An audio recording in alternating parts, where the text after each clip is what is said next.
Hapo afande. Piga kelele sio kusoma. Siku kwanza ndio hizi vitu vya CBC zinachanganya watu. Mimi hata sije kuna mtu kwa klasi 9. CBC. Sijui junior nini, sijui junior. Hata si CBC cha change siku hiyo inaitwa CBE. Angalia basi zinachanganya watu. Wangewacha vile tulikuwa zamani. Unajua zamani kulikuwa na teachers walikuwa na classification. Kulikuwa na P1 na P2. P2 si class. Hapana. Niko P2 na mmoja huyo kwa class 2. Si P2. Sasa ndio iko P2. Wewe unapoteza. Ilikuwa hivi. P1 ni headmaster. Unajua zamani hakukuwa na principal. P1. Wakati tuligrow up ndio tulikuja kuleta mambo ya principal. Headmaster primary alikuwa anaitwa headmaster. Hakuna principal. So huyo ndio P1 principal. Sasa huyo ni P1. Alafu deputy wake alikuwa anaitwa P2. Lazima akuwe na hiyo class P2. P2. Yes, hiyo grade. Akiwa na P2 huyo ni deputy. P1 huyo ni headmaster. Mbona P3 ilikuwa pia? Mbona kama kuna P1 kuna P2, mbona kuna P3?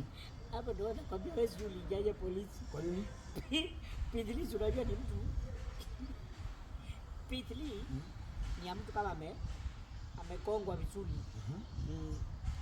Sasa hapo tunatoka kwa hizo za headmaster kuna P2. P2 hii ni ya kukongwa. P2 sasa. P3 ni ya kukongwa. Yes. Lakini sasa kuna difference ya kukongwa. P2 P3 utaenda kuripoti. Utalipoti police station. Kama umelimwa vizuri. Yes. Na hiyo ni either mwanamke ama mwanaume. Akilimwa anaenda achukua P3 police station. No, kwa hospitali. Hapana. P2 unachukua P3 unachukua police station na daktari. P2 umekongwa, umelimwa. Yes. Kaenda chemist. Hiyo unachukua chemist. Hiyo hakuna mahali polisi anaingia. Ni daktari. Na P9 hizi mapizi zimechokesha, fanya hata watu waende zao. P9 ya mzala goya. Kwenda huko. P9 unachukua kwa kansa ile unaenda kuchukua nini? Payslip. Ndio ufanye returns.